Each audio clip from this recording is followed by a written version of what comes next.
पहलगाममधील दहशतवाद्यांचा शोध सुरूच आहे। दहशतवाद्यांवर 20 लाखांचं बक्षीस जाहीर करण्यात आलंय, तर दहशतवाद्यांची माहिती देण्याचं आवाहन करण्यात येत आहे। शोपियान जिल्ह्यातील विविध भागात पहलगाम दहशतवादी हल्ल्यात सहभागी असलेल्यांची माहिती देणाऱ्यांना 20 लाख रुपयांचं बक्षीस देण्याची घोषणा करणारे पोस्टर्स तिकडे लावण्यात आलेत। अधिकाऱ्यांनी माहिती देणाऱ्याची ओळख गुप्त ठेवली जाईल असं आश्वासन सुद्धा दिलेलं आहे। आताची सर्वात महत्त्वाची बातमी, युद्धविराम लागलेला असला तरी सध्या जम्मू काश्मीर मध्ये शांततेचं वातावरण नाहीये। कुरापती पाकड्यांकडून सुरूच आहेत। त्याचबरोबर पहलगाम मधील दहशतवाद्यांचा अद्यापही शोध सुरूच आहे। दहशतवाद्यांवर 20 लाखांचं बक्षीस जाहीर करण्यात आलंय।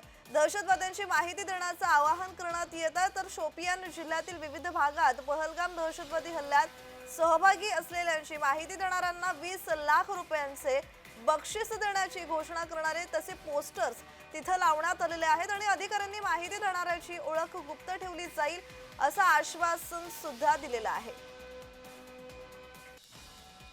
दरम्यान एकीकडे जम्मू काश्मीरच्या शोपियानमध्ये चकमक झाली, एक दहशतवादी ठार झाल्याची माहिती समोर येते। 3 दहशतवाद्यांना सुरक्षा दलानं घेरलंय आणि दुसरीकडे आता जे पहलगाम मध्ये जो हल्ला झाला, दहशतवाद्यांकडून भ्याड हल्ला पर्यटकांवर करण्यात आला, ज्यात 26 जणांचा मृत्यू झाला, तेच दहशतवादी अद्यापही सापडलेले नाहीयेत। त्यांचा शोध अद्यापही सुरूच आहे। दहशतवाद्यांवर 20 लाखांचं आता बक्षीस जाहीर करण्यात आलंय। दहशतवाद्यांची माहिती देण्याचं आवाहन करण्यात येत आहे। शोपियान जिल्ह्यातील विविध भागात पहलगाम दहशतवादी हल्ल्यात सहभागी असलेल्यांची माहिती देणाऱ्यांना 20 लाख रुपयांचे बक्षीस देण्याची घोषणा करणारे पोस्टर्स लागलेत।